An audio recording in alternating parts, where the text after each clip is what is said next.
Bonjour à tous, je suis Maïane, créatrice du Concept Papillon que vous pourrez retrouver sur www.conceptpapillon.com.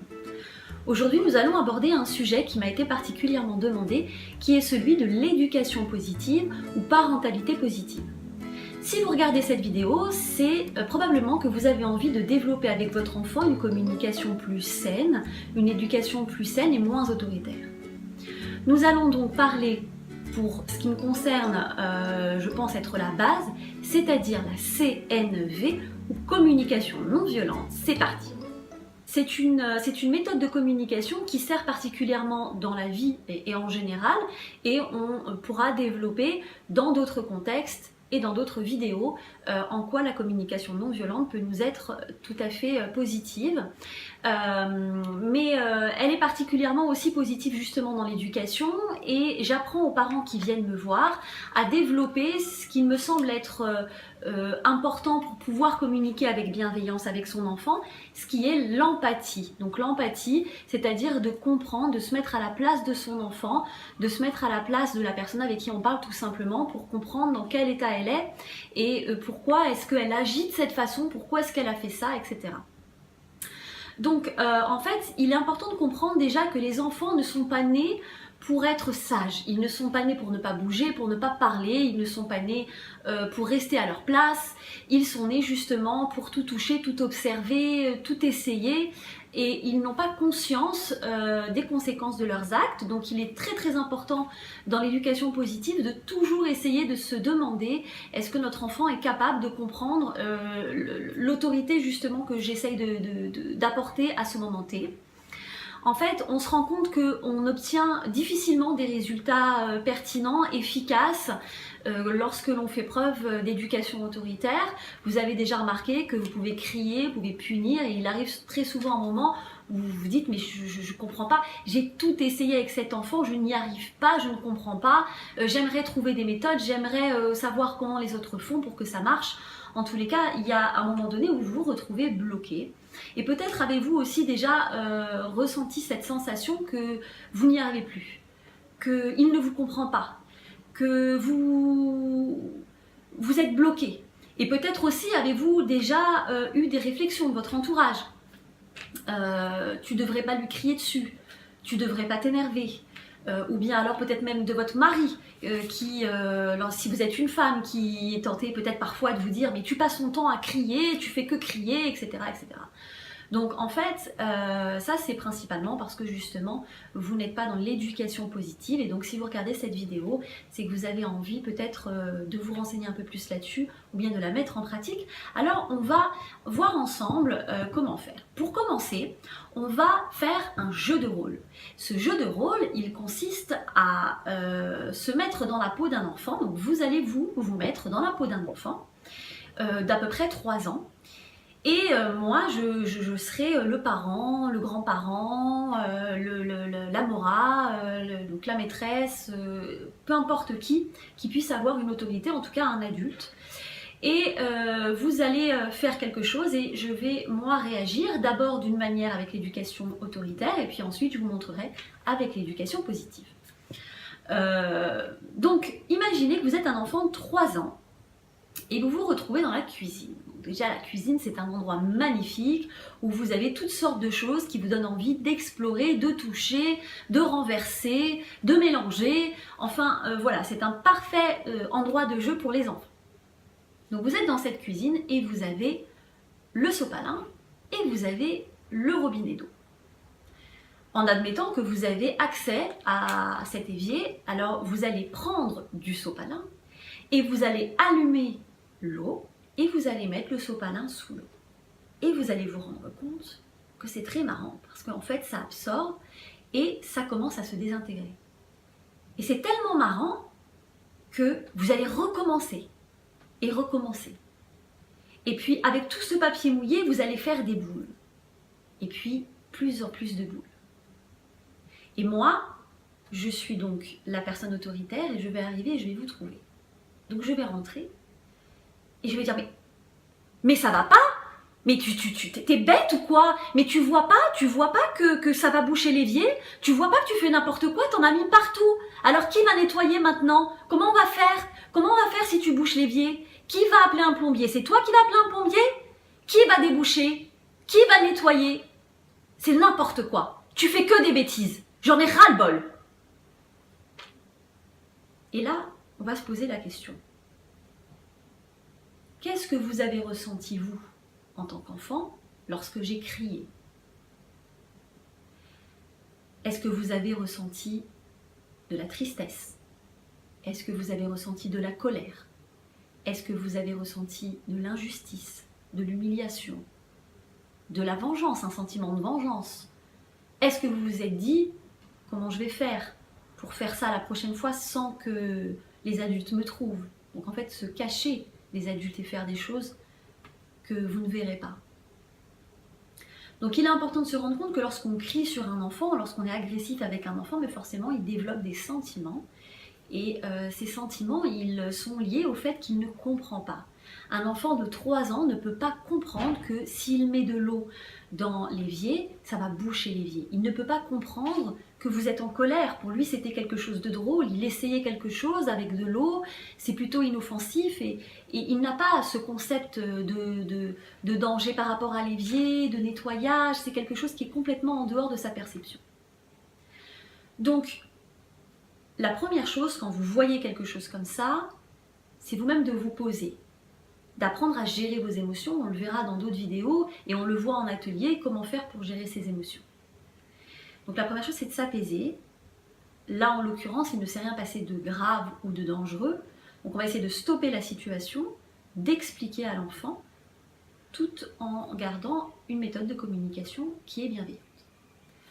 Donc, vous allez arriver, donc je vais vous refaire en fait la situation. Vous avez mis ce sopalin sous l'eau, vous avez fait des boules, vous avez exploré, vous êtes un enfant de 3 ans et j'arrive. Ouh là là, eh ben dis donc, t'as fait une expérience. Bon, par contre, là je vais avoir besoin d'utiliser la cuisine et regarde, il y en a un petit peu partout. Alors on va arrêter l'expérience maintenant. Et puis on la refera peut-être ensemble, on regardera ensemble qu'est-ce qui se passe quand on met du papier avec de l'eau. Mais si tu veux bien, on le fera tous les deux, comme ça on pourra éviter d'en mettre un petit peu partout.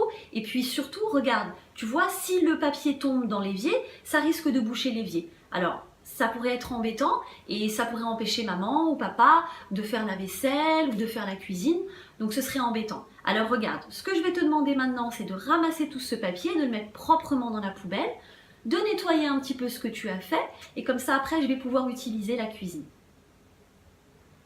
Là, concrètement, vous avez réagi, vous avez stoppé l'action de l'enfant et vous avez expliqué, vous avez formulé une demande. Et aussi vous avez proposé à votre enfant de refaire les choses en votre présence, ce qui veut dire que l'enfant, au fur et à mesure que justement lorsqu'il fera peut-être des bêtises, des expériences qui ne sont pas forcément bonnes qu'il fasse seul et que vous lui expliquiez que c'est des choses que vous pourrez faire ensemble, alors il sera peut-être tenté les prochaines fois de vous dire « Maman, papa, viens on fait ça, viens on mélange ça, ou qu'est-ce qui se passe si je fais ça ?» Et donc il sera plutôt dans la demande auprès de vous plutôt que d'essayer de le faire seul. Mais quand bien même il le ferait seul, alors vous pouvez vous exprimer avec lui de manière tout à fait cohérente et pertinente par rapport à ce qu'il est capable de comprendre. De la même manière, je pense que ce qu'il est important de savoir, c'est que lorsque vous-même en tant qu'adulte on vous crie dessus, vous ne l'acceptez pas. Et ça ne vous fait pas changer. Très rares sont les personnes qui fonctionnent comme ça, qui fonctionnent à la violence ou au cri, etc. Si vous, aujourd'hui, en tant qu'adulte, il vous arrive de casser un verre pendant la vaisselle ou bien de renverser un plat, je pense que vous n'accepteriez pas que quelqu'un d'autre, vos parents, vos beaux-parents, votre mari ou votre femme, vous crie dessus, vous disent que vous n'êtes bonne à rien, que vous faites n'importe quoi, et soit dans le jugement et dans l'agressivité. C'est la meilleure façon pour obtenir de l'autre une réaction négative et un rejet. Je ne peux pas écouter ce que tu me dis si tu me le dis en criant. Je ne peux pas comprendre ce que tu me dis si tu me le dis avec agressivité, parce que mon premier sentiment va être de rejeter cette agressivité et donc de rejeter le message qui va avec. Donc on va essayer d'expliquer à l'enfant, comme on aimerait qu'on nous l'explique à nous, que voilà, cette façon de faire c'est pas la bonne, que ça peut être dangereux ou que ça peut causer des problèmes et qu'il y a d'autres façons, donc on va présenter les autres façons de le faire. On se sent principalement énervé, frustré lorsque quelqu'un nous agresse. Et bien les enfants, c'est exactement la même chose et ils vont être plutôt tentés de se venger ou même de se mettre en colère, puisque vous êtes mis en colère, il peut tout de suite se mettre à pleurer, à crier. Et si vous le punissez, à votre avis, quel est le sentiment qui va naître chez l'enfant? Pendant qu'il est puni, au coin ou dans sa chambre, qu'est-ce qui va se passer dans sa tête? Est-ce que je vais construire de la confiance en lui, comme je l'ai fait avec l'éducation positive en lui expliquant que c'est une super expérience et qu'on pourra la refaire ensemble pour pas causer de problème? Ou bien est-ce que je vais faire naître chez mon enfant un manque de confiance en lui et de la culpabilité? Est-ce qu'il va se dire qu'il est incapable, qu'il fait que des bêtises, etc. Voilà. Et c'est pas forcément ce que vous avez envie de transmettre à votre enfant, et très certainement si vous regardez cette vidéo, ce n'est pas ce que vous voulez transmettre à votre enfant. Donc, lorsque il y a des conflits comme ça avec l'enfant, il est très très important de développer cette communication non violente, puisqu'elle va permettre de faire passer votre message de manière plus concrète, plus positive. Vous allez vous-même vous éviter de l'énervement, des cris, et vous allez arriver à faire passer votre message et à communiquer avec beaucoup plus de bienveillance et de paix avec votre enfant.